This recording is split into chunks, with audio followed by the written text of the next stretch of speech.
Liberty is Bacchic. Orpheus with the moon rise way up high. Hecate, the pourer of poison arrows, walk around with the black water. Hail Hecate, Asteria, perfume intoxication,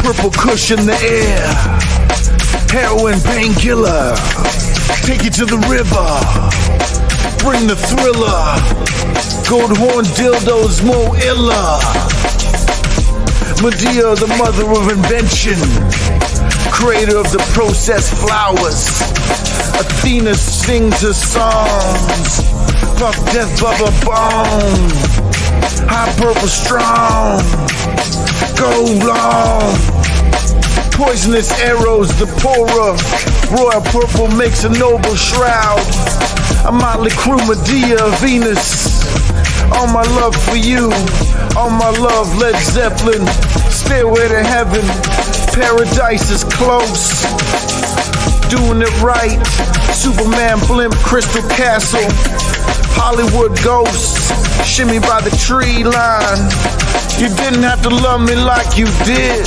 but you did, and I thank you. Welcome back to Lady Babylon. This is Initiating Apocalypse again, and it's nice to have you. Let me tell you what we've got tonight. We have me. I'll be standing here bringing you something that's gorgeous. I know we've been in the sewage. We're walking in the sewage. Last time we were together, Jesus Christ was self-pleasuring himself. Oh my God, and eating it. That we had the text for that. Oh God, what is it? Okay, this time we're going to step into the waters and bathe off those images. Oh, I don't know about you, but that stuff sat on me like a funk. Praise Jesus, sat on me like a funk. I wanted to take a shower after the last one. I don't know why. Just felt like it. It would be appropriate that I did. Oh God. So here we're going. We're gonna have to take a trip. Tonight's trip through Amun is the place that we go to purge, to clean up. It's nice. I'm gonna take you on a nice little, it's not a vacation, it's a field trip. Consider it a field trip.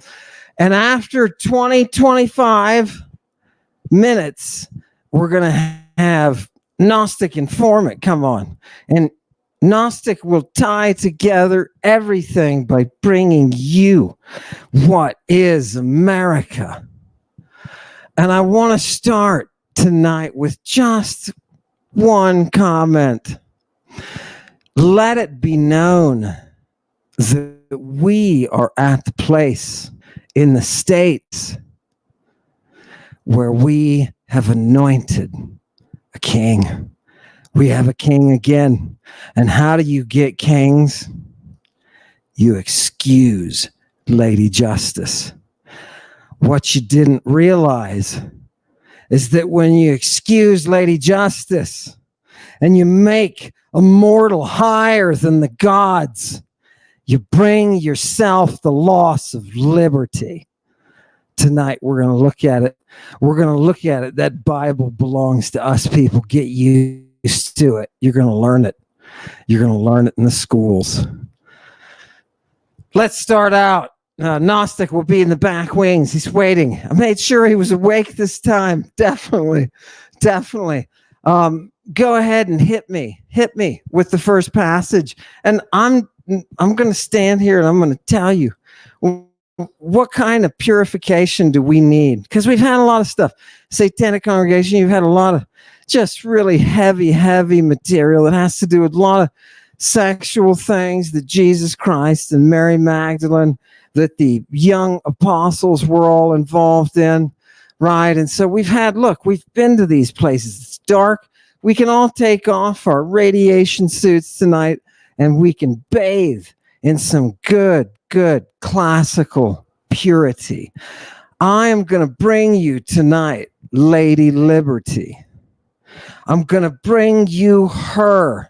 I'm going to show you who she is, that was the origin of these United States. Yeah. Who is this that we've got here? Who's hanging out? Who's hanging out? This is Callimachus. We're also going to tie this in exactly to the Septuagint.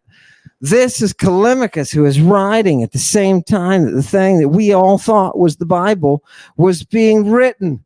It's being written in the third, when Callimachus is really forging ahead as a librarian. Do you know how many copies this nerd was in charge of?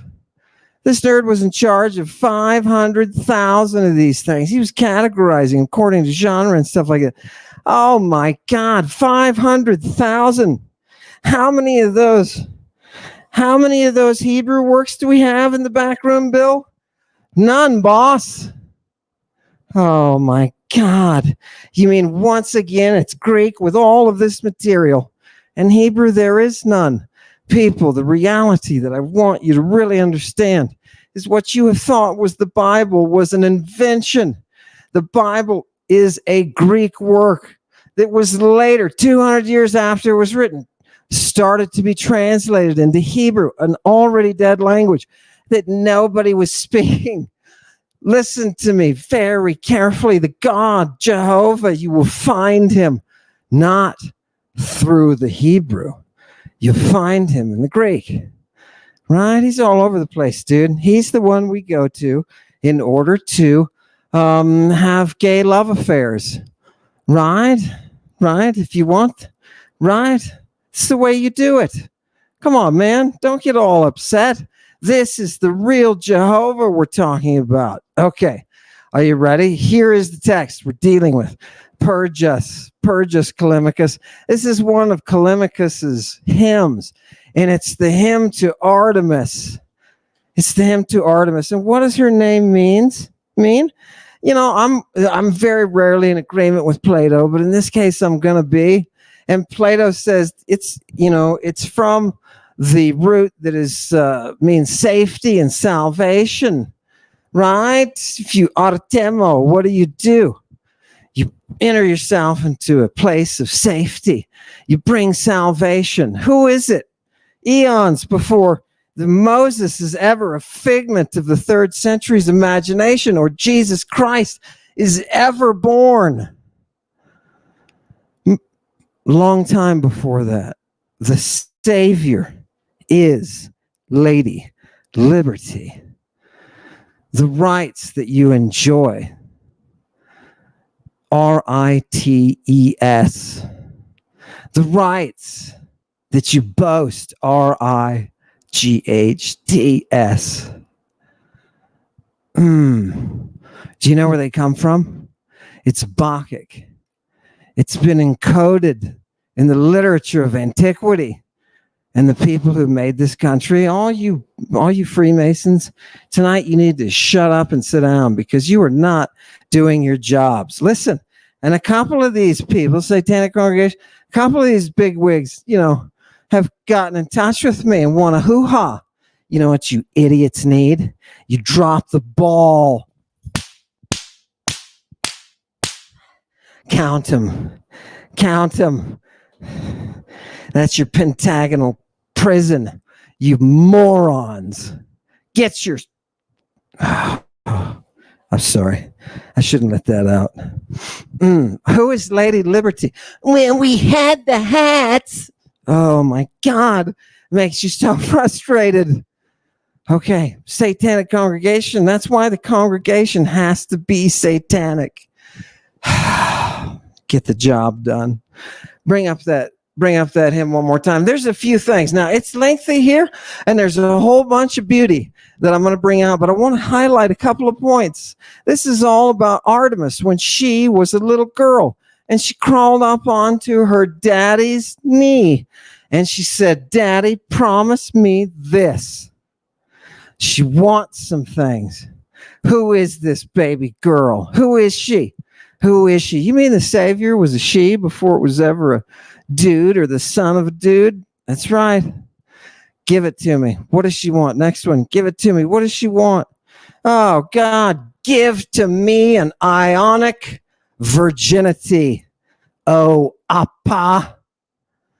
What does she want? She wants to guard it. She wants to be the guardian, it says. She wants to be the guardian of ionic virginity. Do you know what that is? Now, you'll sit there and you'll be like, huh? What? It's not what you think. It's not what you think. Give me the next one. There's something that we need to tamp down, people. Who is the father that she's talking to? It's Zeus, right? But here's the problem. This word apos, this is what? This is not just daddy-o. Look at it. It's the apos, the one who serves Dionysus, the tropheus. The tropheus is the nurturer. That is the servant of the god. Do you understand? Wow. Who is this dude? Who is God? God, listen to this. This is what Mother Greek is telling you. God is the nourisher of his daughter. God is the nourisher of his daughter. If you know a God out there anywhere, and that God is not the nourisher of his daughter, you have picked up some monist virus. You must be treated immediately. Please, the Ludovico Clinic is ready. Here we go. Here we go. Why is it so many? It's Tony. Just look up Tony Burgess. By the way, while we're going, should we hit him with a couple of brain blasters? While we're going on this track, I have something that I need to ask you, Satanic congregation, to do. I need you to do something for me. I need you all to pick up an internet copy for free of Lord Byron's Cain, a Mystery, and I want you to read it because I want you to get taken off this marble by the devil. I want you to talk to that devil directly, and I want you to do so as servants of libertas, servants of liberty. Are we or are we not keepers of liberty? I don't know about you. I don't have a party. I never was interested in the whole party thing. I don't know. The official groups and the churches and no. What I am is someone who loves that liberty that we were so gifted with in this place. Yeah, I'm talking to the folks of America. I know you Brits on the other side. Just wait. We got to have our independence. Let's do this. Give me the next one. What else is under? What else does she want? What else is she asking for? She's asking to be polu onume, right? What is this? It's just the many named, right? Well, that's not just the just. That's a big one, because we all know that she of the many names is the ultimate enemy of the monists. And what else? Remember what the psychologist, the Jungian, told me? Treats was John Price. It was John Price. Remember what treats Nazis? Yeah, it's that whole mothering thing. She's that one mother that has all of those names. Oh, that's what Artemis wants when she climbs on her daddy's knee. Love it. Give me the next one. What else? Give to me the Eus Kaitoxa. Give me the bows and arrows with their poisons. Give me the bows and arrows with their poisons. What is one of the name? Now, she asked to be called many named. And I will tell you, you can look up, I don't know what has it, Wikipedia or something. Maybe it's Theoi. Look it up at all of the names of Artemis. And you're going to find Many names. It doesn't stop. The list is huge. What is the one that, this is a silent and a secret one. Ioheira. She who pours the poison. She who pours the eos. We are square in the Bronze Age. Some of the material that we're talking about tonight is early Bronze Age. This is stuff that there is no monism, doesn't exist yet, right? There is no Jehovah. There is no Jesus Christ. We haven't gotten that far forward, right? What do we have? This is that time. This is that time anthropologically when the sons of God were like, and next thing you know, they're teaching drugs. Yeah. It's gorgeous, man. It's gorgeous. You got to see the science of it. Give me the next one. What else does she want? She wants to be able to do as well as Phoebus. She tells Daddy, make me to do as well as Phoebus. What is Phoebus? Who is Phoebus? Phoebus is that one who shines. Are you getting ready for the dawn? Who are we looking for? With the coming of the dawn, who are we looking for? We're looking for that one that is radiant, that one that is shining. Oh, he's talking about Lucifer. I am. But before Lucifer was Lucifer, she was Lucifera. That is Artemis. What does she ask Daddy for? Give me the next one. She asked Daddy to be called the Dawn Bringer. What do we have here? This is she says, look, Daddy, you don't have to get me the bow, right? Because you know who's going to make my junk? It's the Cyclopes. They're going to make my junk. And for those of you who don't understand what giants are, it's because you skip that generation. Those giants, people said, Nephilim, Nephilim. Oh, perpetuate your insanity, all that you want. Those of us who want science, those of us who make love to Lady Science and Reason, you look silly. You look silly. You look Dan silly. Yes, you do. Did he say D-A-M-N? No. He said, what was the DuckTales? I suddenly feel like watching DuckTales. I'm sorry. Hey, give me some room, people. Give me some room to be silly. Give me the next one. Go ahead. What was the last one that we had? I had to fully translate that. Boom.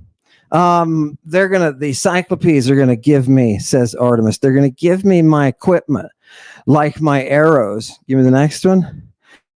And you're gonna call me Phaisphorien. Phaisphorien. Who is that? That is the exact translation root of Lucifera, because Lucifer is later, right? When you say Lucifera and you're referring to the morning star, do you know who that is? That is originally Artemis. There is a lot that you're going to find in the worship of Artemis that Jesus, when he was Christing himself, stuff that he was onto. Yeah, you're going to be surprised. I'm telling you, Bacchic religion is liberty. Give me the next one up. And you know, he's working with slaves, right? They're all kitty slaves. You'll be free someday. Come here and let me Christ you. Right down your throat. Here we go. Are you ready? What else does she want? Now remember, this is the goddess. This is where you're getting freedom. Are you ready? What does she want? She says, give to me 60 young chorus singers and make them all 9 years old. Make them Amitrus children. Make them unmitered children. Make them ungirdled children.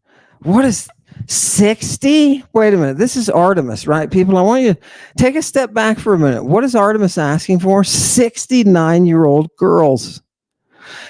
What? For a hunting cult. You know what these girls do?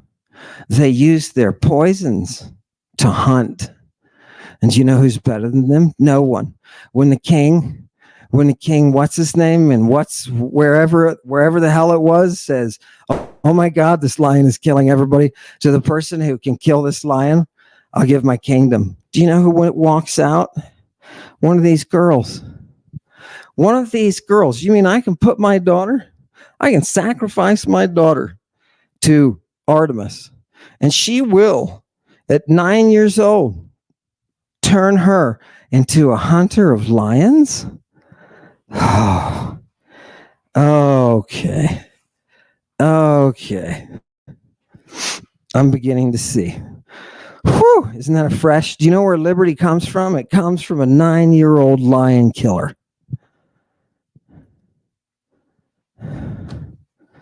Whose name means salvation. Yeah, we're doomed. We are absolutely doomed. This avenue is blocked. You have anointed yourself a king. Where is he? Bring up his awful picture. You have anointed yourself a king. And for those of you who don't like me using this, yes, boom. For those of you who don't like me referring to anything that has to do with the governance of the United States, I say, behold, the man that you gave power over justice. Behold your tyrant.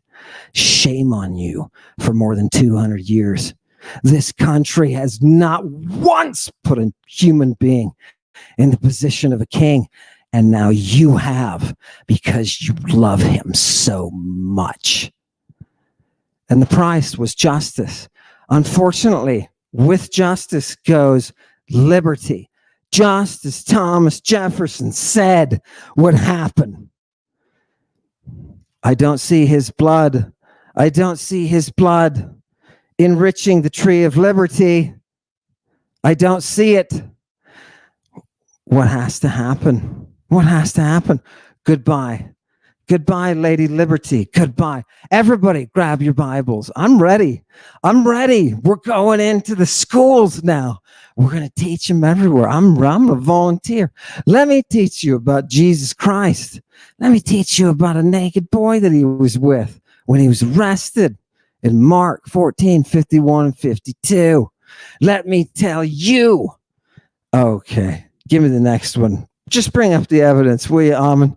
What you look for? She wants all of this chorus, right? Now, watch out. You may look down on this chorus, but you better not look down on them for long, because they will kill you. In antiquity, they will kill you. Yeah.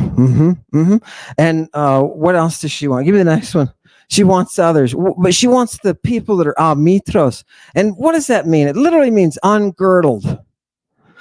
Now, you might think, well, that means the opposite, right? It's like a chastity belt or something. No, that is Christian Dark Ages stupidity. Are you ready? What is this? It's a headband and or a girdle. Yeah, girls who have not yet put on the woman's girdle. You don't put on the woman's girdle until your time has come. So who protects those who don't have the woman's girdle? Artemis. That's what she asked from Daddy. She wanted him to give her. She wanted that priest to give her the protection. I'm the guardian of Ionic virginity. Do you know what that word virginity means? It means a song. Yeah, Parthenia. They're songs that they sing. Do you know what she's doing? She's training 9-year-old girls to hunt lions and sing songs. Okay. This is the origin of salvation. This is the liberty that we need. Give it to me on the next one. Give it to me. What is this? I want to live on the mountains. We're going to do these quickly. I want to live on the mountains. Are those mountains, are they connected with majesty and the color purple? Let's find out tonight when Neil comes in, right? I want to live on the mountains. And what do I want to do? I'm going to be a goddess who rules the cities, but I'm going to do it from the mountains. And the only time I go into the mountains is when the women are in the pains of childbirth. Do you know why? This same protector of the kids is the one who brings painless delivery. Think about that for a minute. Painless delivery. Her poison is the poison they use to get women to give birth. It's a pain reducer and inducer of birth.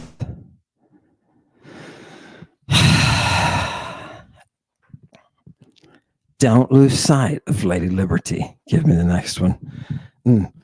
And yeah, she wants to live. Let's keep going. Boom. Here's the songs, people. Songs sung by maidens to the flute. To the what kind of flute? To the aulos, right? The Parthenios aulos. Isn't that nice? The Parthenic aulos, which a professor in Oxford has managed to reconstruct, and it's playing the thing, right? Love it. That's what we use as our instrument. Isn't that gorgeous? And what is the next one? So, where is this Artemis born?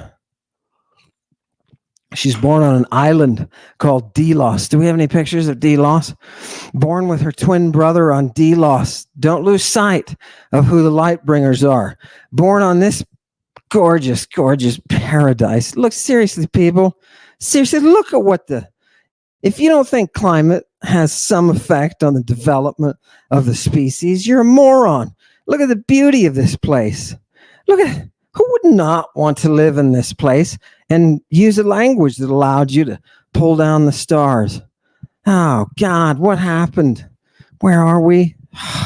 I want to go back. Give me the next one. Give me the next one. We're going to have a hymn to Delos here. Callimachus says, hey, I want to point out a couple of things to you. That Delos, who is she? She's that holy Kurotrophon of Apollo. She's the one who nourished Apollo. Are you beginning to see some themes? Go ahead. Are you beginning to see some themes? This religion that is pre-Christian, pre-Jewish, this pre-monist, pre-Akhenaten BS, right? This is third millennium.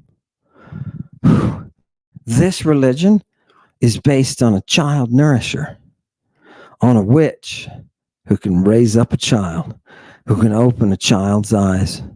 You can take her from your side, and you will be invincible.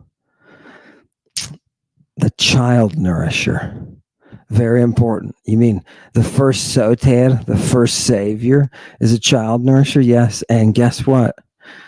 They called Medea this goddess. They just said that that's who she was. Right? Imagine being called that during your lifetime. Oh God, what an honor. Go to. Brilliant. Give me the next one. Give me the next one. We're gonna bring in the Liberty. Nope, down. Boom. Okay, what else? Look, obviously this nurse of Apollo, she's number one, man. And for the muses, she's got all the cred from the muses, right? Why? Look at the second line, the last word, medeonta. You realize that's the word for Medusa? Well, it's the same word that produces Medusa, right? She is the Medusa to Phoebus, the one who is that master of songs. She is the one. Remember, Artemis said, I want to be equal to Phoebus. I want to be the light bringer, because the light bringer is that Phoebus. And what does she do? She bathes Phoebus. She bathes him. Yeah, she does. She swaddles him. And she's the first to establish him, hos theon, as God. As God. Do you see what happened? The child nourishing mother is the one who brings in God. Right? Who's Jehovah's mommy? Have you ever thought about that? Who's Jehovah's mommy? Right? And you'll laugh and you'll say, Jehovah doesn't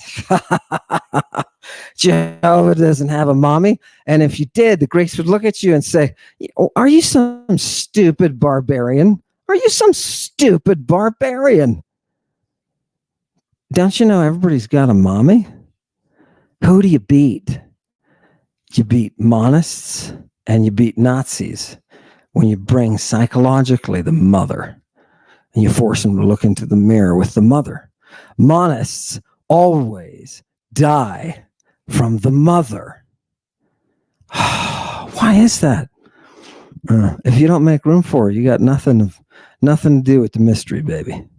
Nothing to do. And remember, these are all mysteries, right? We could look into the name that one of the terms that we had up in the beginning that had prophet, right? Why? Right? Okay. Give it to me. Next one. We're almost to Gnostic. We're going to bring him in. Right, here is that. I just blew it up, so I wanted you to see it. She is that one who is the guardian, right? She's guarding that. She's doing the Medusa thing with the songs. Good. And what did they call her originally? Who is this Delos? Who did they call her originally? They called her Asteria. They called her Asteria. Yes, in ancient times, he says, in their ancient times. They called her Asteria. Why? Why? Because she plunges into the depths. She plunges into the depths. She is the one who enters beyond the void. She's the one who crosses over and enters into the water of this being.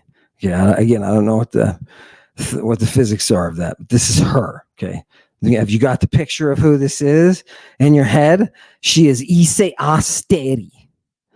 She is equal to a star. So when you're in the mystery and you are drawing down the star, you are under the power of Asteria. You're under the power of Asteria.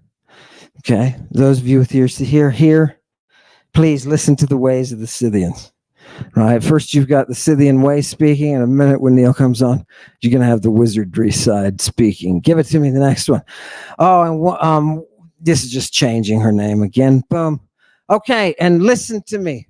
I've got one last little. This is what he says. He's saying, listen to me, those of you who attend the bath. Do you attend the bath of the Virgin? Right? If I say that to you now, you have no idea. It sounds like it's awful. Right? I don't know. Is that what they did on Epstein's Island or something? Right? It sounds terrible. But when they're talking about the bath of the Virgin in antiquity, they're talking about a process where one goes from darkness to light. Only through becoming blind can you see.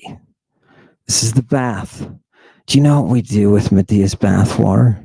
We use it as a medicine. Yeah, fantastic. Those of you who are seeing the bath, this is the bath of the Virgin.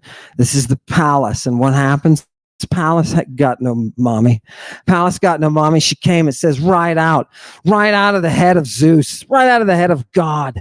And you know what happens when you've got this? Now, those of you who are thinking about liberty in America, think about this.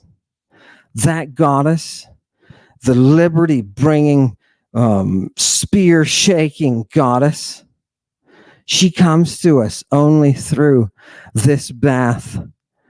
And in the bath, we are cleansed, and our vision is made dark so that we may see the light. If your eyes are full of light, everything is good. Right? What happens to you when you're a Zeus and you bring forth from up here, when you bring forth this girl? What happens? You stop telling lies. Isn't that weird? Zeus cannot lie. Zeus, who is the father of the girl who springs from his mind, he cannot lie. Do you get it? It's the cure. It's the cure for the Nazis. It's the cure for the monists. It's the cure for anybody who wants to bomb hospitals, wants to burn books, and wants to force you to either be X or be dead. Okay? Yeah. It's a meat grinder, right? Welcome. This is the Neo Dark Ages. Again, I've got one or two more, and then we're gonna end up. Look, what can I promise you, people? That Callimachus talks about. He's this is the transformation. You and I were sitting watching the bath. We're being cleansed. We're losing our vision. What comes to us when we go blind? The Virgin says, this one person, when they enter death, they will live among the dead, knowing they will live among the dead, having all of their mind intact, all of their memory, all of the reality intact. They're the only one that will. They're the only one that will. And they will foitase. Wait, what? Foitase, what's that mean? Give me the next one. I can't wait. What am I going to do if I see the bath? I'm going to end up, I'm going to end up foitasoing in honor of great king of hell. Is that Hades? Yes, it is. Agesilai. Agesilai. Agesilai. Megaloi. The great. What am I going to do? I'm going to foitaso in front of him. Oh, God, in his honor. What does it mean? I can't wait. Tell me what it means. What am I going to be doing? Satanic congregation, get excited, because this is what we're going to be doing in hell. We're going to be roaming wildly about. Well, that could be fun. We're going to be in a frenzy. I knew it. Or ecstasy. Whew. An ecstasy Dionysus. An ecstasy into Dionysus. Isn't that great? But look at number 3. It's also used of sexual intercourse to go into a man or a woman, and then it gives you can go into a whole bunch. You can go into one another, it says. You can go into a woman. Next line, you go into a man. Next line, you can go into a slave. Next line, you can, look at the bottom one. That's dirty. That's dirty. All that going into people. And this last line serves it up. What does that last line say, you Persian men? You Persian men. You know those Greek women. You know those Greek women. It's a lot of going into. You mean this is what it's going to end up happening? I thought sex was bad. I thought sex was a bad thing. Yes, you did. Because you are a victim of the Dark Ages. I don't care if you don't believe in Jesus Christ. I don't care if you don't go to synagogue. I don't care if you think the religions are stupid, like a lot of Israelis do. As a matter of fact, the majority, at least when I was there. I don't know how it is now. What happens, people? That monism takes you over and it reprograms you so that you cannot honor the mother. It's the way it is. Viral. Give me the next one. Give me the next one. And I couldn't leave you without letting you know that this island of Delos, where the worship of Apollo is prominent, it was founded, yes, look at the first line.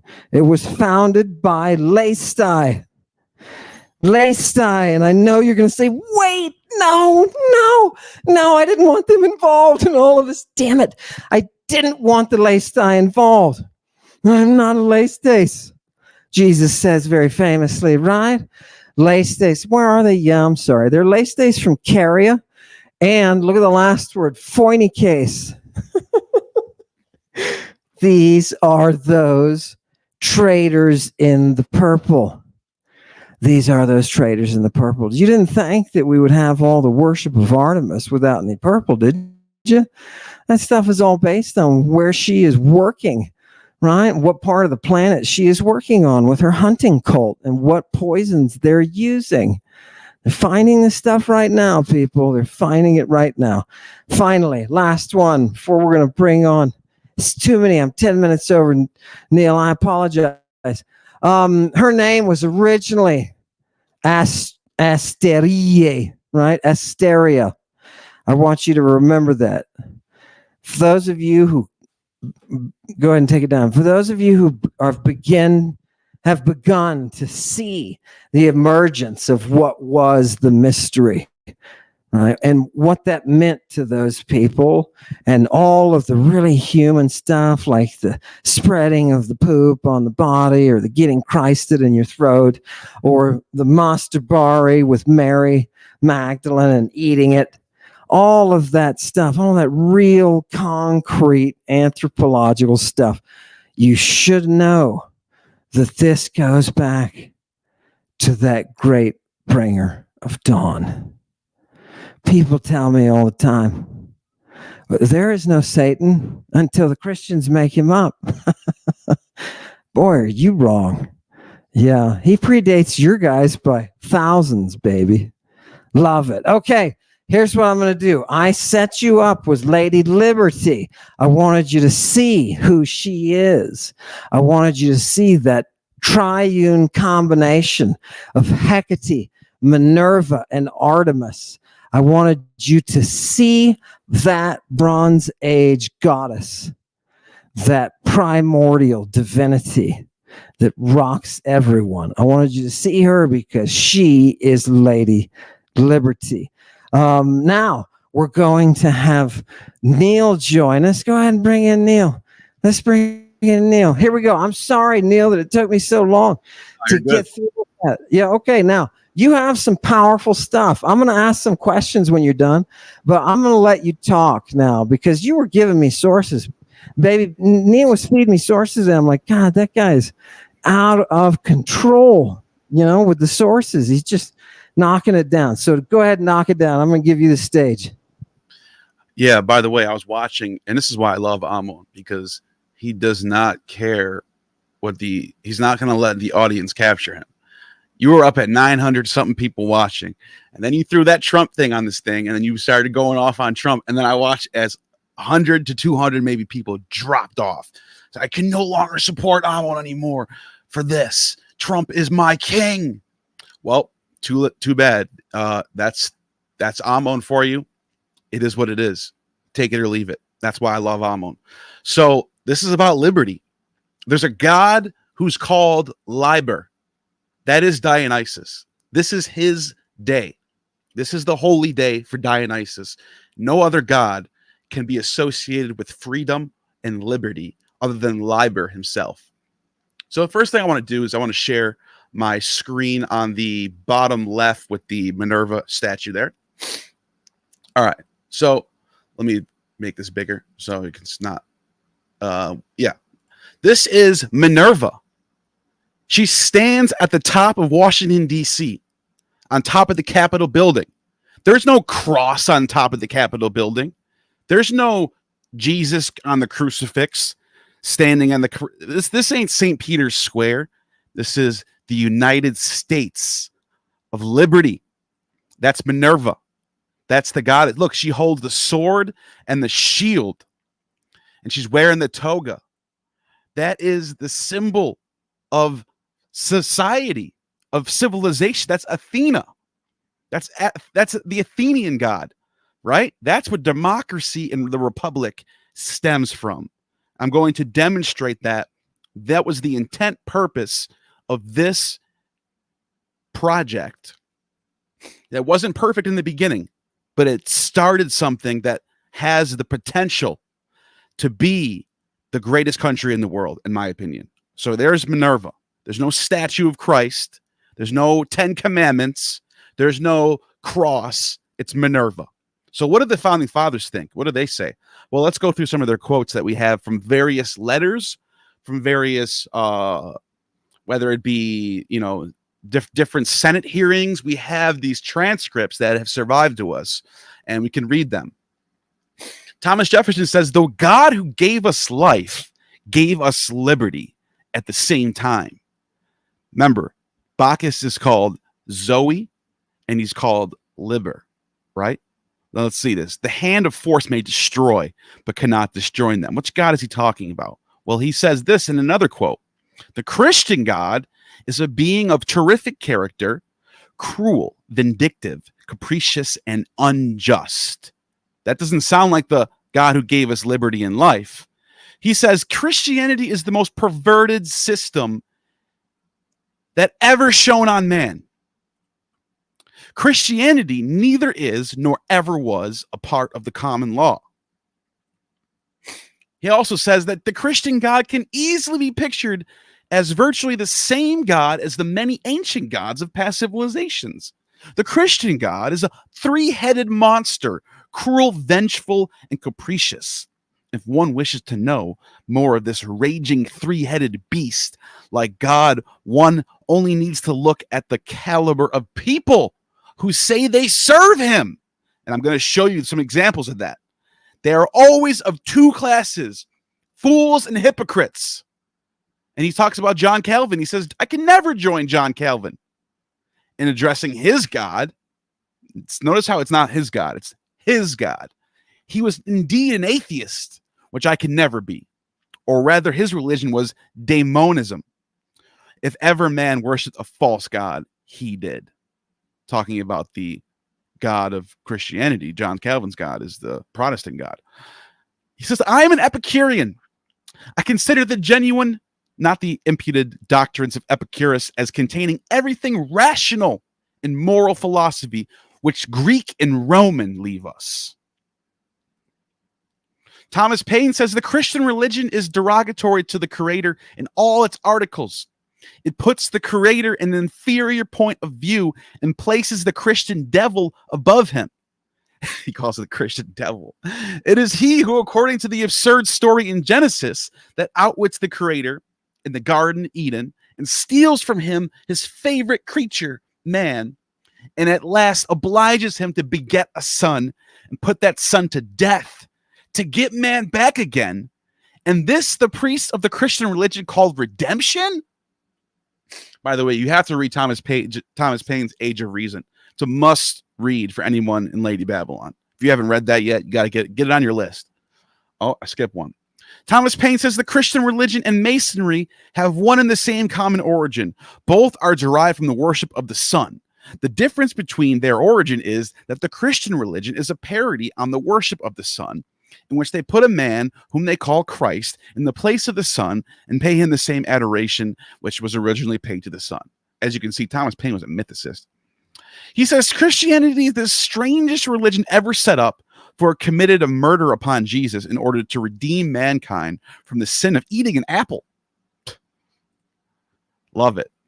So here's some, I'm putting this together, and we already saw that Thomas Jefferson says Christianity neither is nor ever was a part of the common law.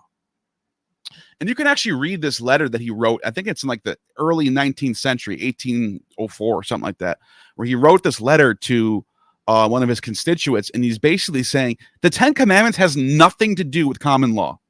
It's just purely nonsense. He says, and actually, I think I'm going to get to that quote. I think I had that quote here somewhere. John Adams says the government of the United States is not in any sense founded on the Christian religion. Thomas Paine saying something similar, saying that all national institutions of churches, whether Jewish, Christian, appeared no other than human inventions set up to terrify and enslave mankind. And then James Madison says religion and government will both exist in greater purity the less they are mixed together.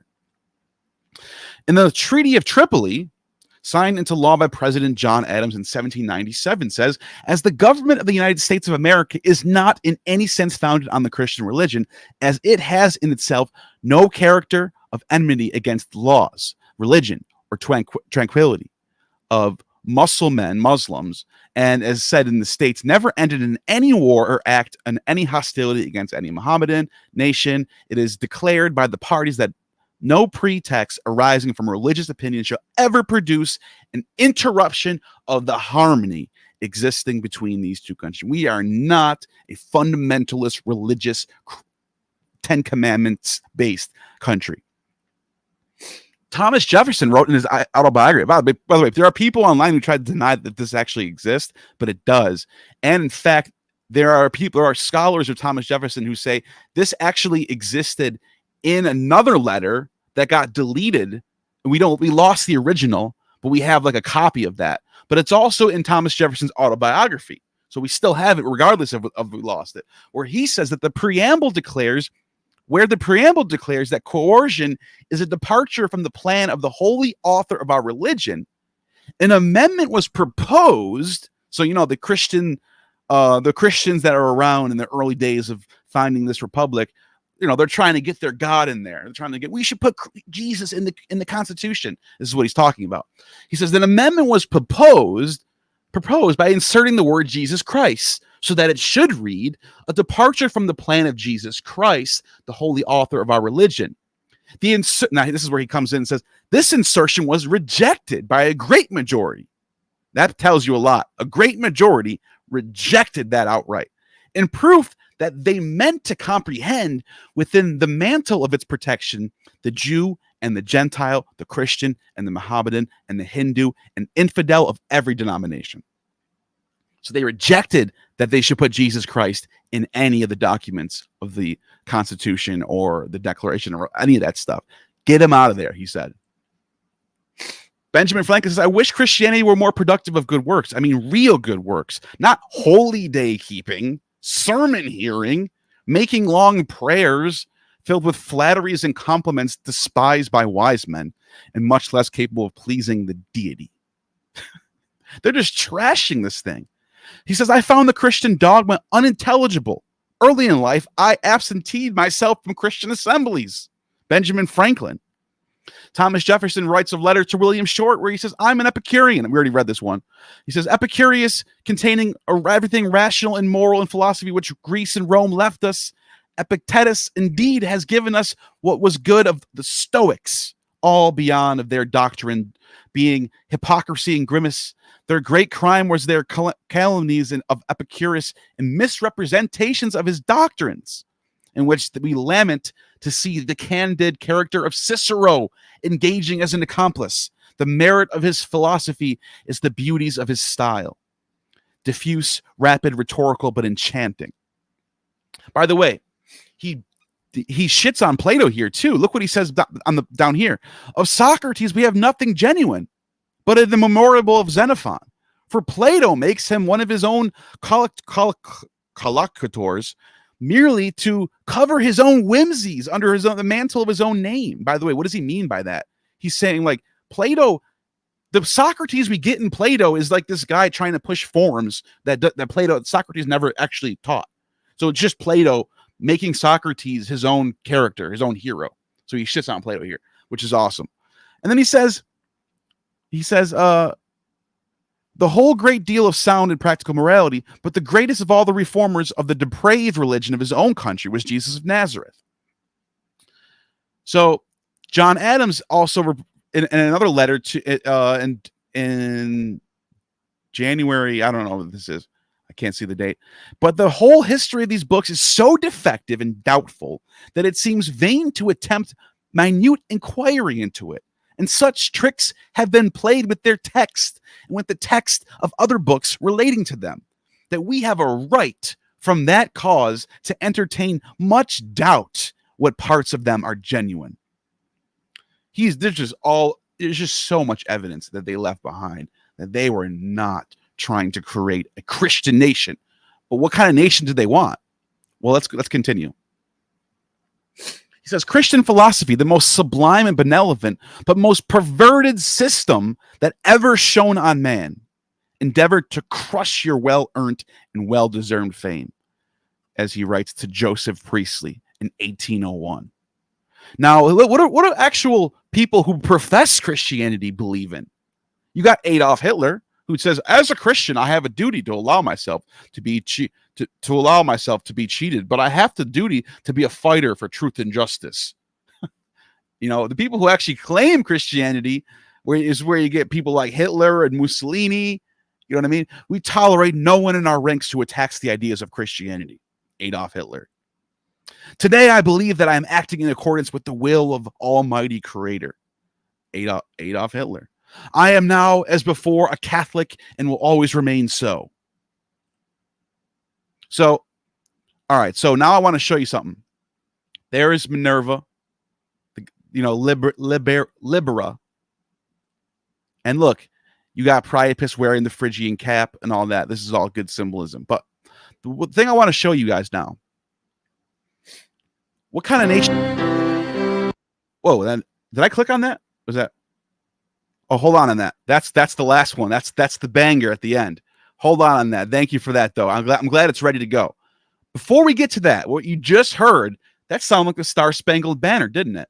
First, let me just, what kind of what is the God of liberty, right? What's going on here? So I'm going to share something, not that one, but I'm going to go to a different thing. It's called the Anacreontic Song, right? And actually, I'm sorry. Before I even get to this, let me back up for a second. Let me share something else first. I have something interesting that I want to share. These are the councils that we get from the church back in the day. These are old councils where we can actually go back as historians and we can look at what laws are being passed by actual Christian nations. Are they liberty-loving Christians? Are they letting everyone just be who they are? As long as we have Christ and everyone can be who they are, we're going to accept everybody. Let's find out. This is the council in Trullo in this late 7th century, and this is going to blow some of your minds on what kind of laws they were passing against the common folk. I hear people talk about all the time that Christianity was this religion that always is looking down at the downtrodden and allowing for the help all people, but it does that. It uses that as a mask to do what it has to do, which is create more division and to get more power. So this is we're looking at these ancient texts that come down from the 7th century. And the 62nd canon sets forth the strict prohibitions against the worship of the abominable Dionysus. Check this out. Ready? I'm gonna blow right through this, but I want to highlight a few things that we found from this text that is just amazing, mind-blowing. It has everything to do with the opposite of liberty. So the 6th Ecumenical Council has resolved a monothelitic controversy, but failed to deal with the demoralization of Byzantine society. Okay, so what is going on here? Why are they passing all these new canons? Well, it turns out that under Emperor Justinian, who stands ahead of the canons, mentions that some remainder of pagan or Jewish perversity needs to be dealt with. So there's frequent references in the proclamation to the devil as the dragon or the Assyrian, the man-slaying demon, the pagan gods, and particularly Dionysus, who, by the way, is liber, freedom, were identified as demons, right? And it says, if we're just going to blow right through this, I just want to show you highlight some of this amazing stuff that we find here. The survival of pagan cults and practices among Christians alarmed imperial and ecclesiastical authorities. We're talking late in the 7th century now.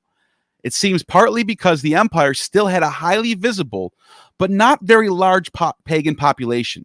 By the way, that warms my heart to hear this, that people in those days, even after Theodosius shut down all the temples and closed down all the libraries and basically made it so there's only one religion now and everyone else is a heretic, people still held on to their traditions.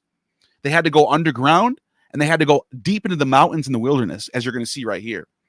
He says very little information survives in the sources about the continuation of pagan cults. That's because they're not these pagans don't exist in libraries anymore. They have no control over text. It's all the church now. But the pagans do exist. They're just underground and they're not in control of anything, which is why there's hardly any sources about them.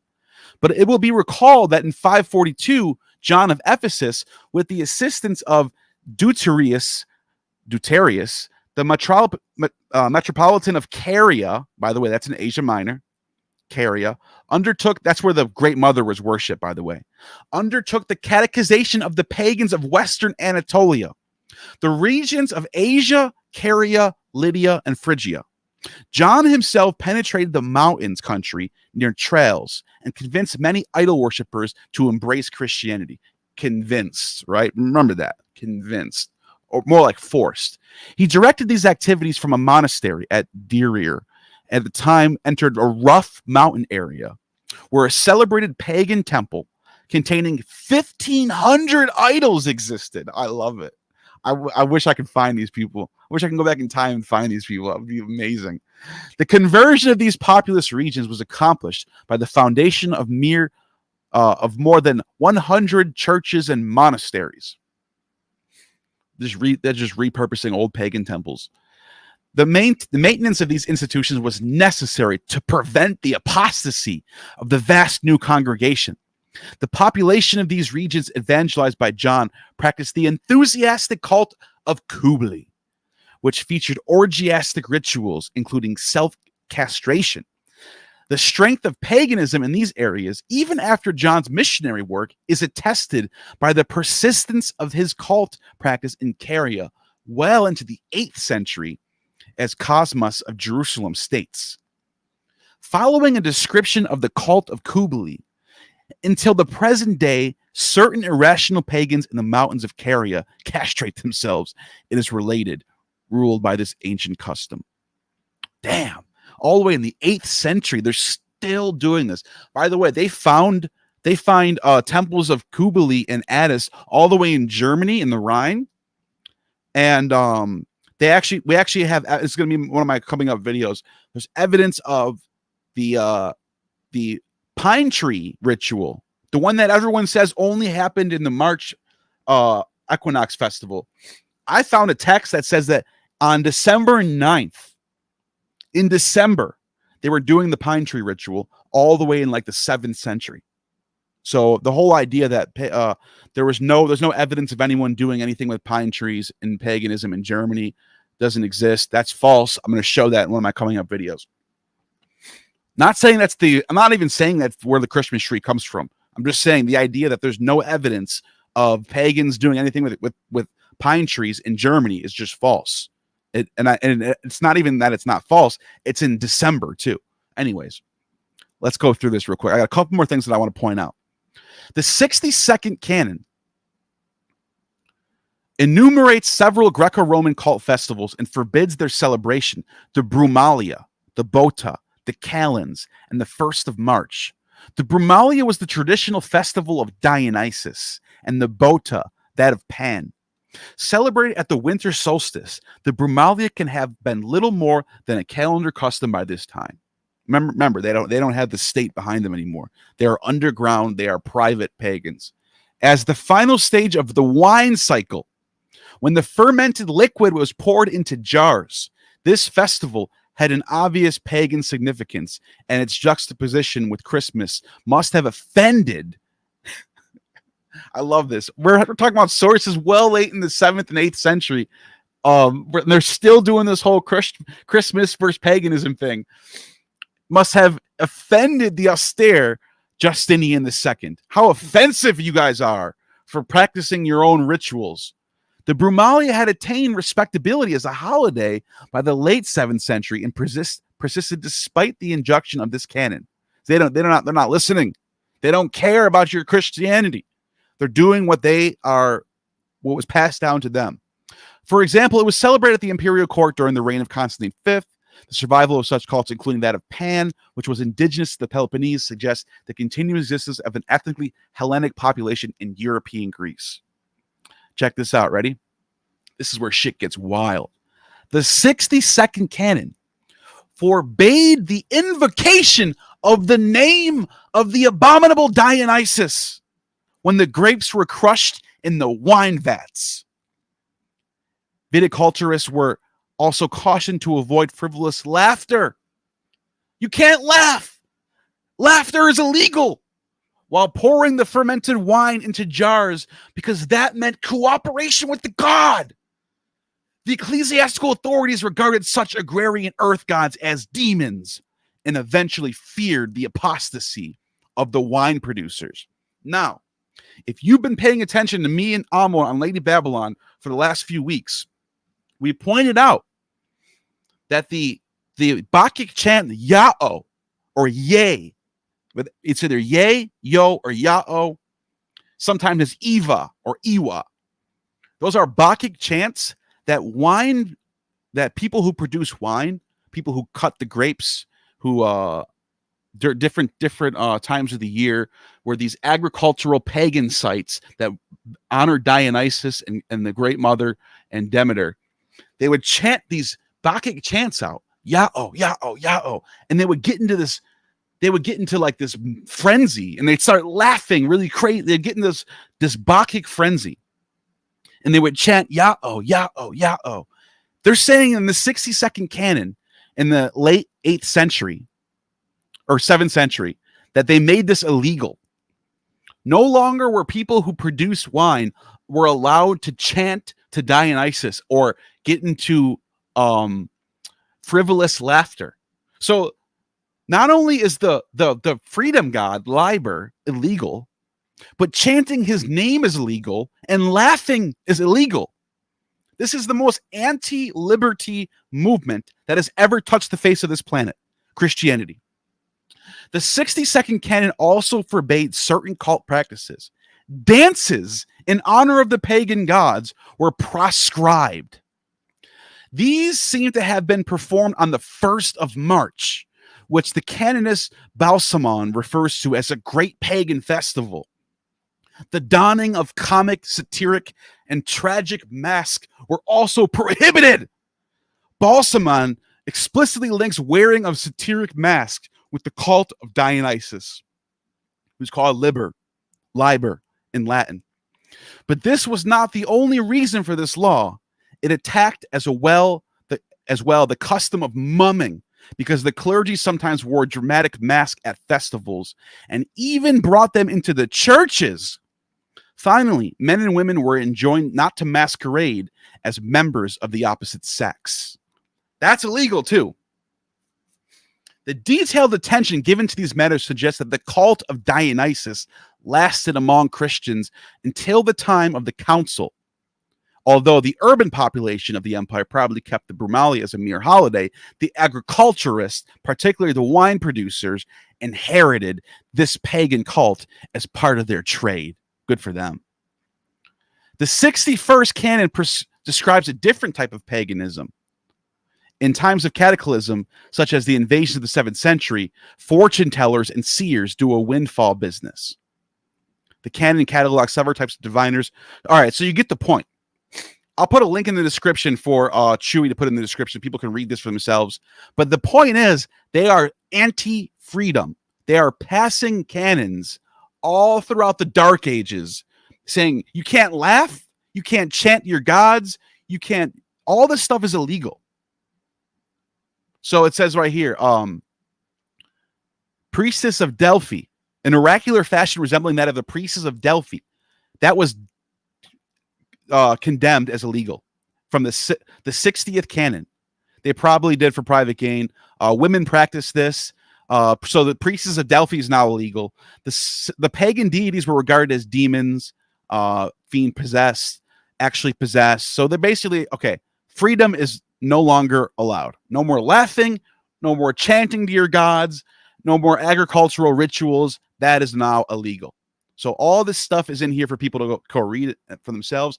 I also want to show people some stuff real quick. So Liber, that's Dionysus in the Latin. That's where we get the word liberal from. Liberty. Yesterday and today, the 4th of July is a day of liberty. They had their own festival called Liberalia, but ours in America is July 4th. It's the Liberalia of America. Now, people are probably wondering what was going on with that song, right? So I'm gonna share one more screen real quick, and I just want to show you guys something real quick. So, if you don't mind, I'm just going to pull something up real quick. 1 second. Anacreontic Song. All right. This is couple more things I want to show you. This is the banger now. So this is called the Anacreontic Song. You might have heard this before when Chewy pulled up that thing. Now, what is this song, right? Well, I'm just going to play you the tune first, and you're going to immediately recognize what it sounds like.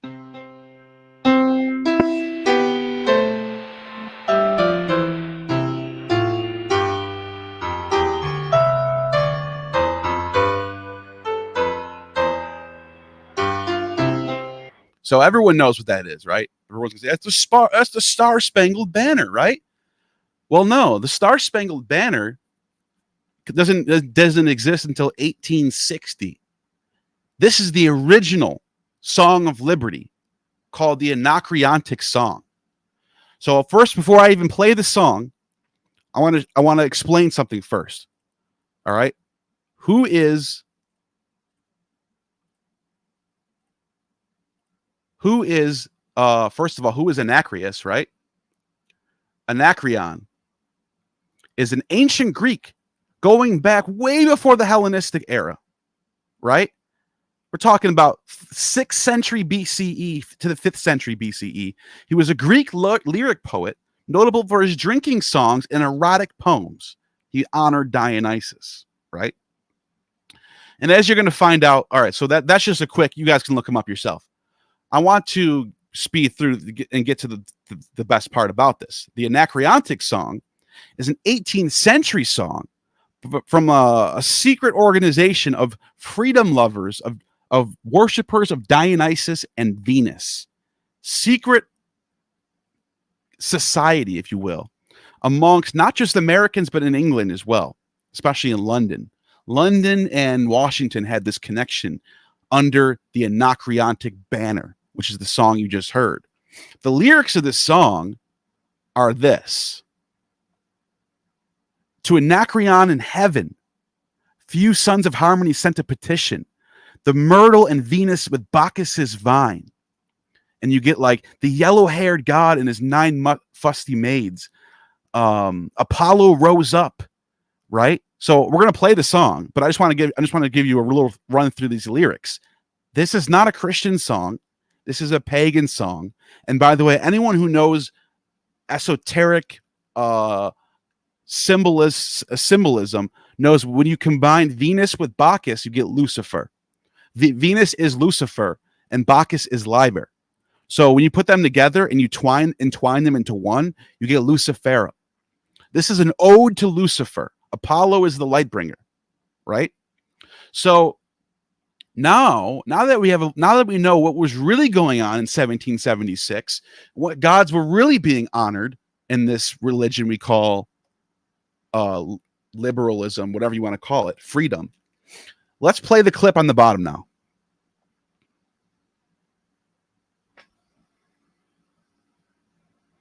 Is it playing? Can you guys hear that? I can't hear anything. All right, here, I got a better way to play it. I'm going to go to... I got it in another folder, so I'll give you 1 second. All right. Sorry about that. Let me share my screen.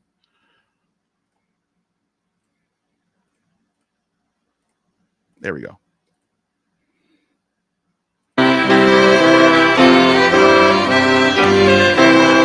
To Anacreon in heaven, where he sat in full glee, a few sons of harmony sent a petition that he their inspirer and patron would be. When this answer aright from the jolly old Grecian, voice, fiddle, and flute, no longer be mute. I'll lend you my name and inspire you to boot. And besides, I'll instruct you like me to entwine the myrtle of Venus with Bacchus's vine. And besides, I'll instruct you like me to entwine the myrtle of Venus with Bacchus's vine. Ye sons of Anacreon then join hand in hand, preserve unanimity, friendship, and love, discourse to support what so happily planned. You've the sanction of gods and the fiat of Jove. While thus we agree, our toast let it be. May our club flourish, happy, united, and free. And long may the sons of Anacreon entwine the myrtle of Venus with Bacchus's vine. And long may the sons of Anacreon entwine the myrtle of Venus with Bacchus's vine.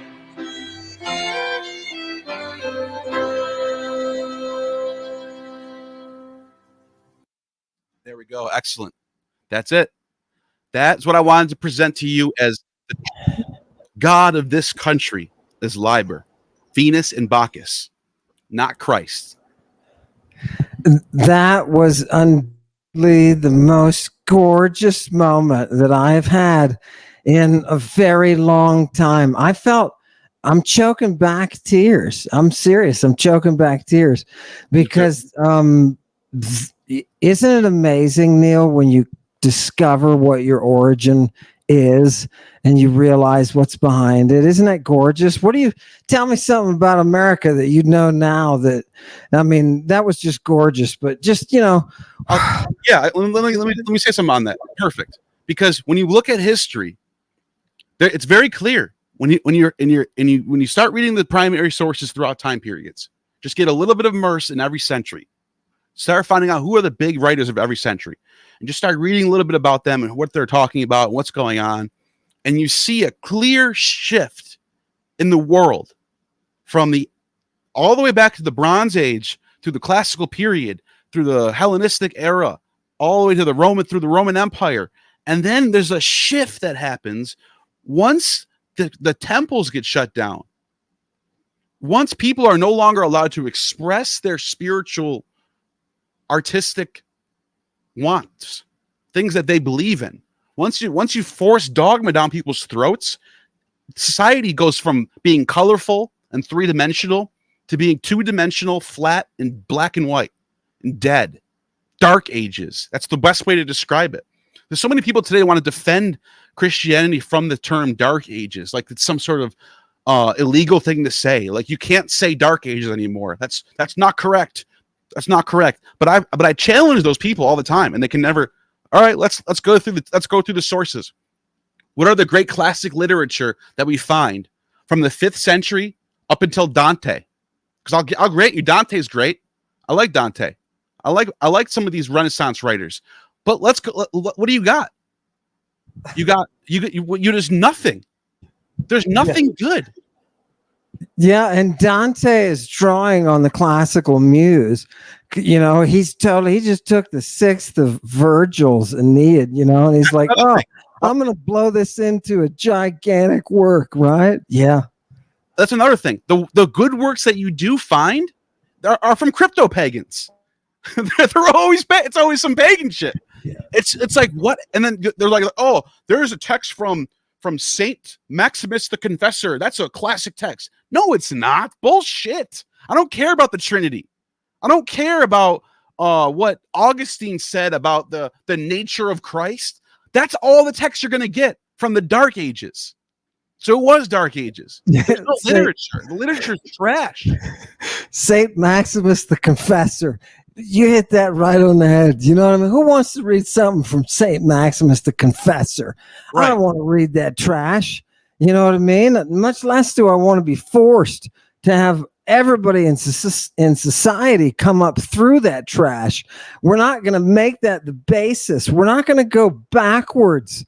Right? Julian the Apostate is sitting there yelling. He's like, you've got to stop them. The Christians are going to overthrow your society. And they did.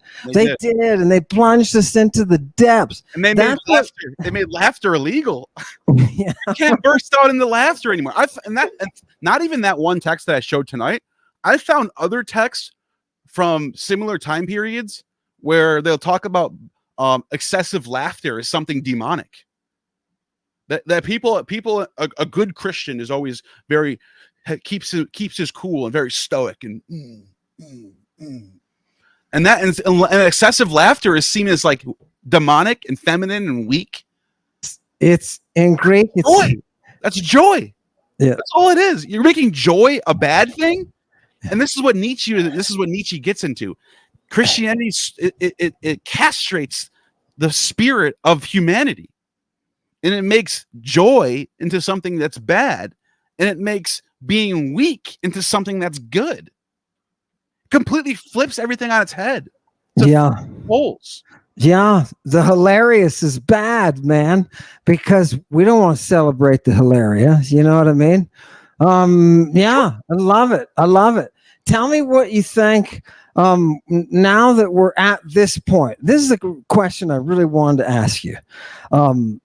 Based on all your life experience, right? And everything that you have learned from these texts and how you've educated yourself and kind of made yourself all big brained, right? From all of that, what is happening now to us as a people? If you're just to say, look, we're going to go forward in time because they're going to interview us, the historians in the future, and they want to know, where were you mentally? Where is America mentally right now? It's where is it mentally? Well, I mean, this is a pretty hectic time period with this election coming on. Look, I'm not saying I like Joe Biden or anything. I'm not even going to get political right now, but I'm just going to say I don't like Joe Biden. I don't like the guy. I think he's gone. I don't think he's even exist. I don't even think he exists. I'm a Joe Biden mythicist. I don't even think anyone's there. But on the flip side of that, what you point out something very, very valid is that there's some king coming up or some new emperor worshiping going on the other side. So what's the mental state of America right now? It's just two extreme sides that are ruining it for everybody in the middle. There you go. Right. I did want to say, because it's not political, and that's what Tom Jefferson was trying to give us, along with a bunch of other people, was the ability to exercise our politeia. You know, we got to do that, Neil. I don't care if people silence you and they're like, oh, don't talk politics. Excuse me. Let's talk some history. That is politeia. And what we're coming up on is a radical shift. We're coming up to a radical shift in power in the United States of America. And the entire world is watching. And it, just like the Greeks said all the gods abandoned the Greeks. You know who Trump is? Trump is Dionysus of Sicily. Yeah, right. Wannabe tyrant. Yeah, I can see that. Yeah, I can see that.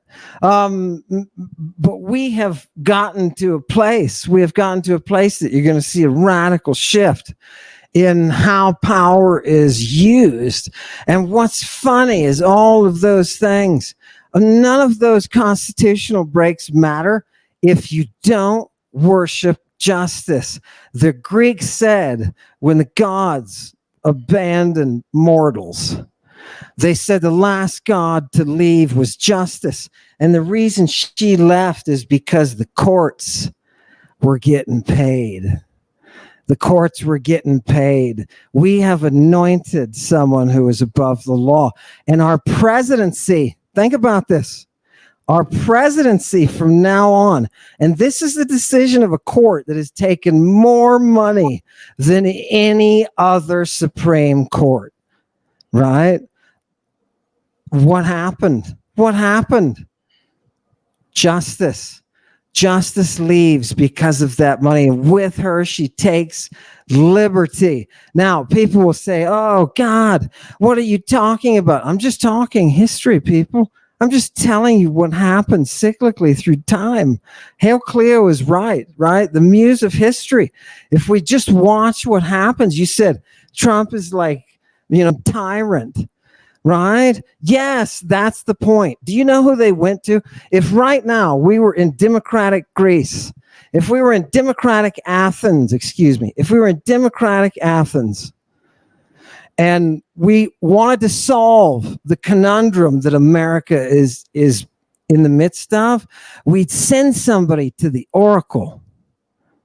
And sometimes the oracle would send back a message that says, you've got to kill the tyrants. You've got to kill tyrants.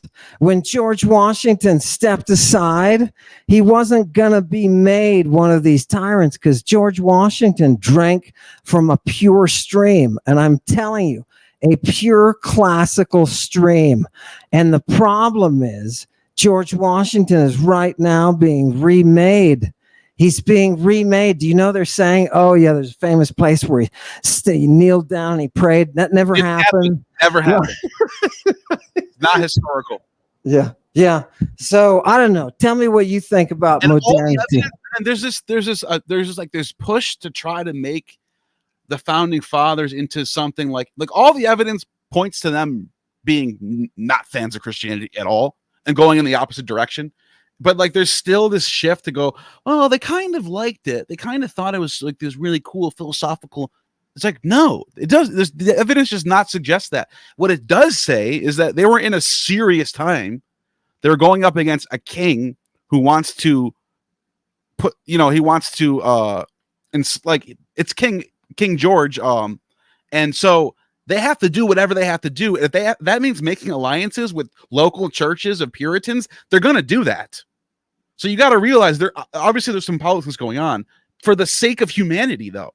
I thought your comment that you brought up the text and you showed us that people were trying to enter Jesus Christ into the Constitution. And they were like, no, this ain't happening, right? You think the freedom of religious expression, which is so important, you think it's so important for the wrong reason. It's important so that you and we can be pagans and the Christians cannot come along and say, no, you can't.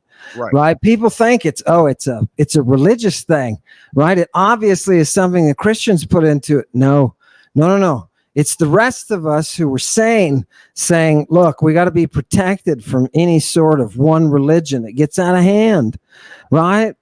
And this is what you see with people who tried to defend Christianity from people like Hitler, where Hitler is actually saying he's a Catholic and he's announcing to the people he's putting that what do you call it, a stamp on himself, saying I am a Christian. You don't get that with Jefferson, with Paine, with Washington, with Franklin. They never even just to be a politician. Let's just say for the sake of argument, Hitler really wasn't a Christian, but he was just doing it to be as a politician, sort of like what Trump does. Fine, but the founding fathers weren't even willing to do that. They stuck to the moral principle and did not even pretend to be Christians. There wasn't even pretending going on. So even if you do grant there's a pretending going on with Hitler, the fact that he's still pretending to do it means he's using it for his own. Do you understand what I'm saying? He's using it as a device for that purpose. And that's what you find Christianity being used for all the way from the time of, even from Constantine to Theodosius to Justinian, all the way into Europe. It's always being used for this reason. Yeah, what's the difference, Neil, between Trump and Constantine? Right? He realizes the same thing that Trump did. Oh, I can embrace this constituency. They'll support me. And he only needed 30% support. And that's what he got with Christianity. And it locked him into power. So I don't know what's any different between that sort of tyranny and the tyranny that we are up against now. And people are going to sit there and go, what are you talking about? What? You know what I'm talking about? I'm talking about the classics. And I'm talking about stuff that Tom Jefferson, as you saw tonight, was talking about.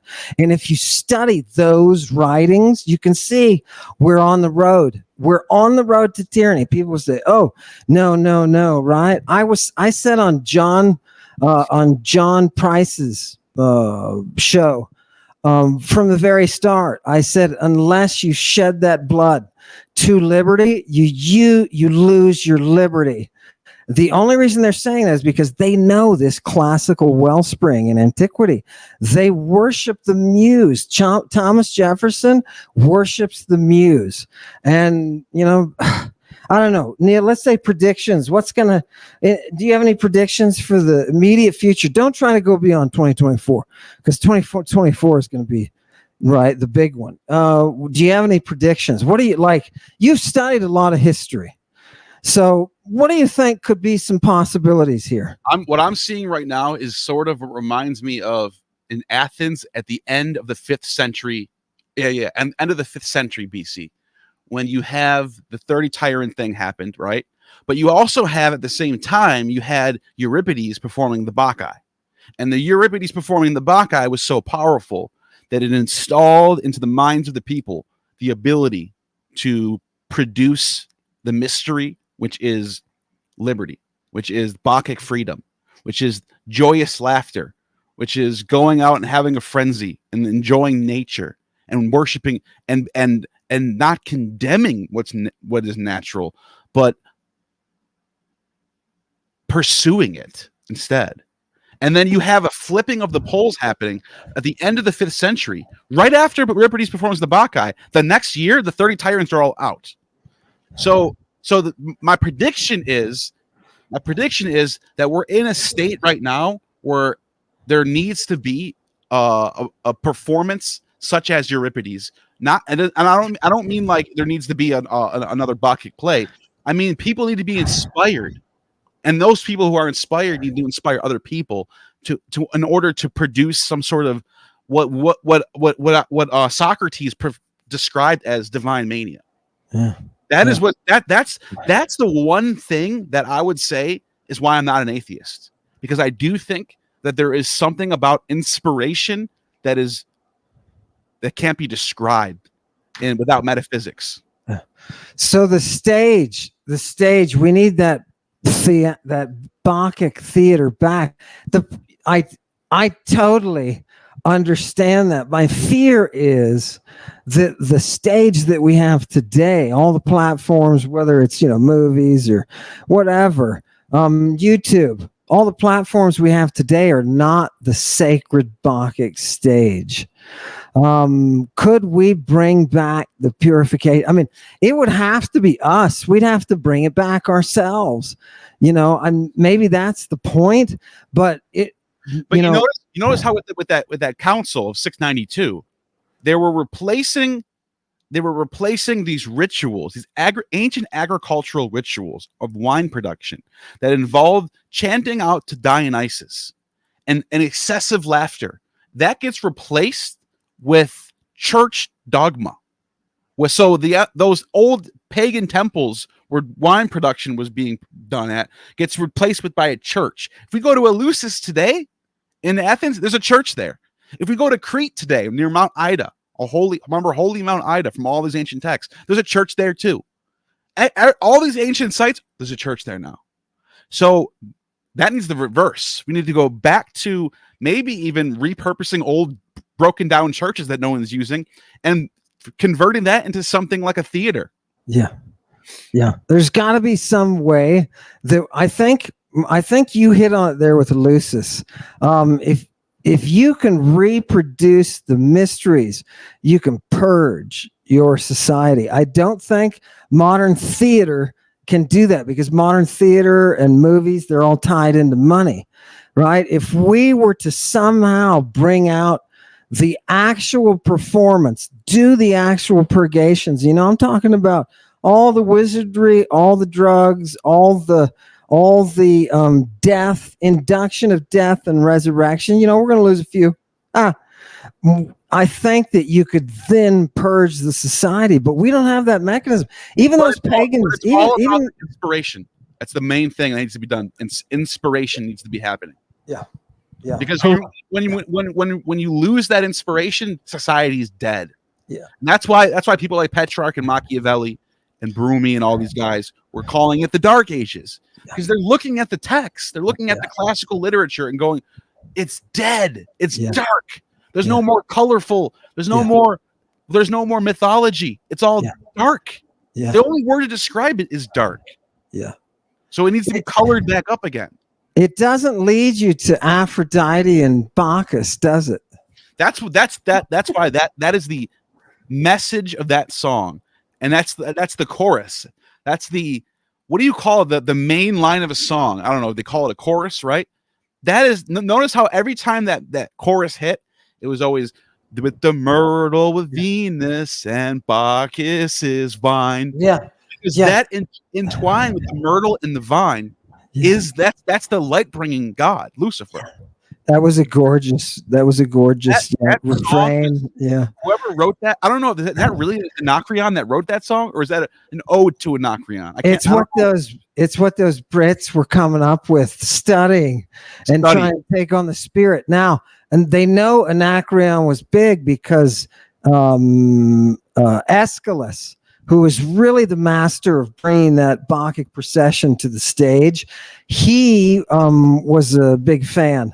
So big into Anacreon and used a lot of what was in Anacreon already. Lots of allusions to it. So that whole vein of beautiful, beautiful clear water, that spring that they hit into, that thing reverberated all the way up to those Brits in the 18th century who were sitting around having their Anacreontic club. Yeah, fantastic. Thank you. I said we would get back to the Brits, right?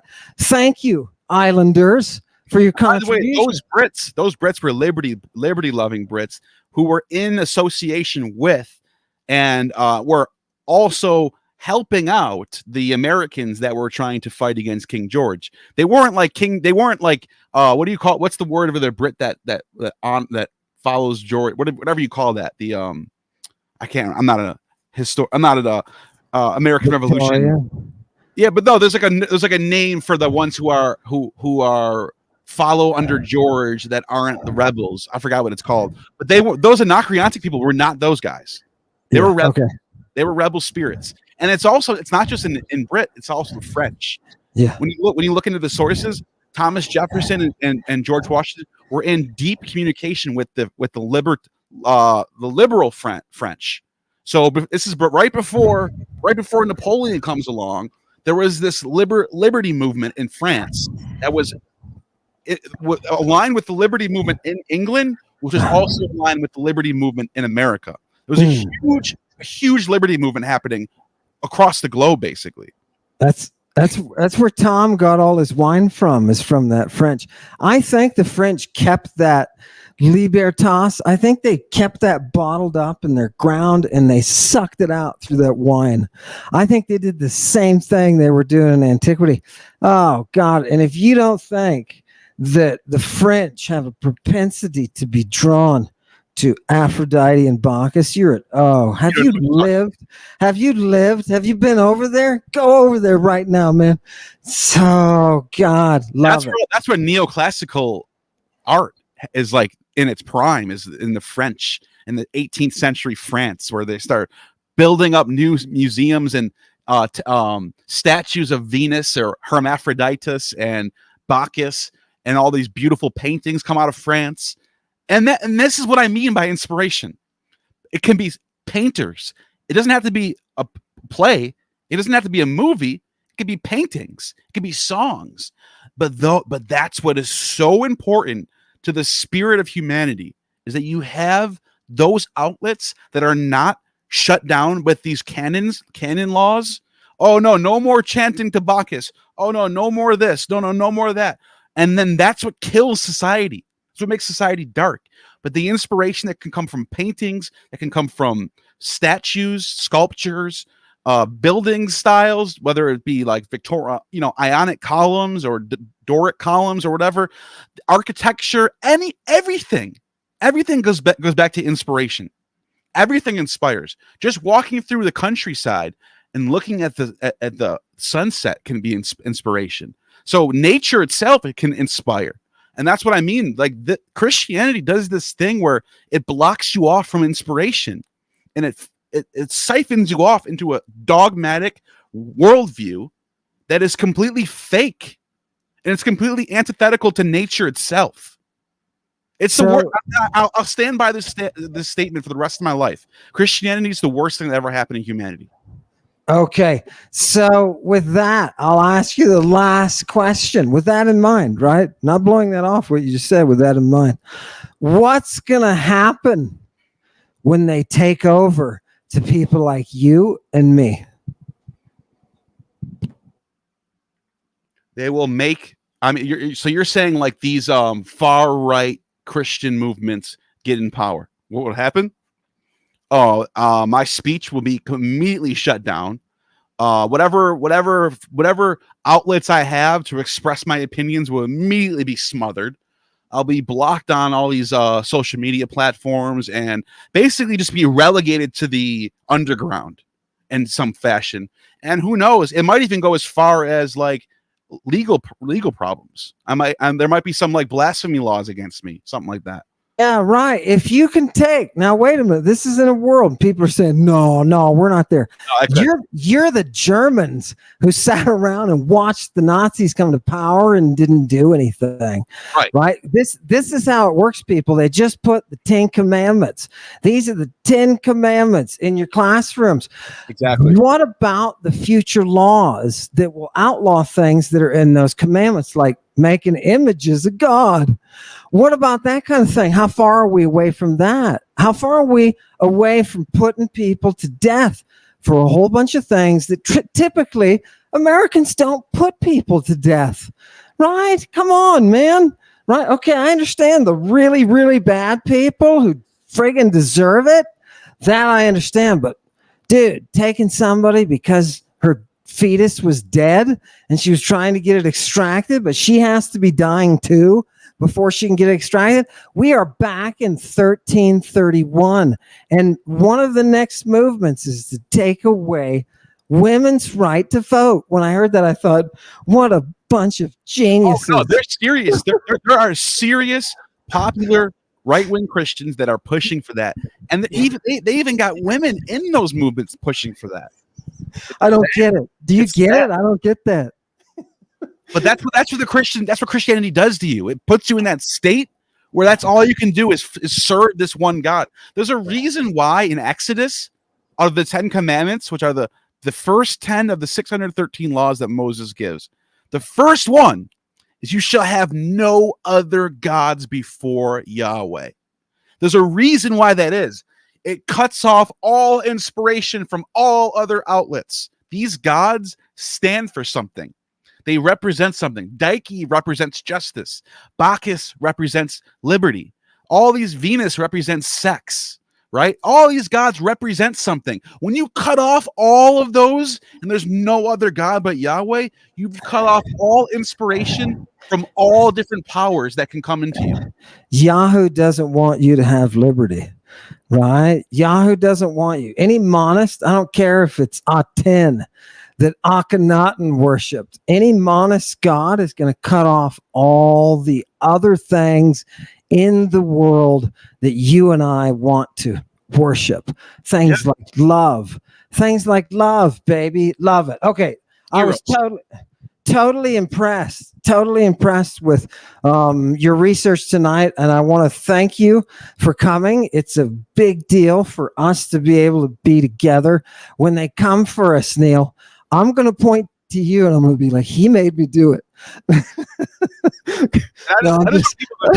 Think about the vast difference between what you get from these canon laws of these churches in the 7th and 8th and 9th and 10th century, going back to Constantine himself. The vast difference you see in those canon laws compared to what you see in your Constitution. And then tell me, is the Constitution Judeo-Christian? Are you kidding me? They're complete diametrically opposites of each other. Period. Yeah, you make them look what he did, people. He's using magic on you. He made those people look into the mirror and see themselves, and it's not constitutional. I want to say thank you for coming, Neil. We'll drop things short now because I feel like I'm taking up too many people's time. Thank you so much for coming, Neil. I'm going to say Hail Satan, and I'll give you the last word. Hail Satan. Got the ganja green, hydroponic, 64 death whether you own it. I know you love it, wish you were here, roll another. purple dragons. Inhale the indica, reeking it. My weed is sticky. Chickadee, poisonous kisses. That girl, you know she's got it. Hail Satan, we'll do this all the way to the roads were paved. I ride a bare horse in the sunshine. Blue tone, big time wolfman. Hillside root cutter, grow it. Dawn bringer shining in the morning. They puff a little bit of the chronic. Poisonous dragon venom, darkness through dreams. Frankenstein's house up on the hill, I make it rain. I spit the hot fire, Beelzebub's verses. Make sure they got bunny ears on the gold horns. Smoking indica purple of the Sabbath. I'm Teddy Bass, Mr. Black Magic. Singing hallelujah. Jeepers creepers, hot purple move ya. Root cutter, evergreen tree grower. The Antichrist you dream of. Thunder from on high, Venus in the sky. Heavy on the drums, 808 funk. Bacchic mania. Medea dance with me. Where the purple flowers grow. Those with eyes to see. A kiss of Athena. Dream of Saturn. Uranus, Venus dress. Roots grow from the stars overhead. Orphic hymns to the moon. Oracle ritual. With a kiss and a whip. Lady Babylon is with you.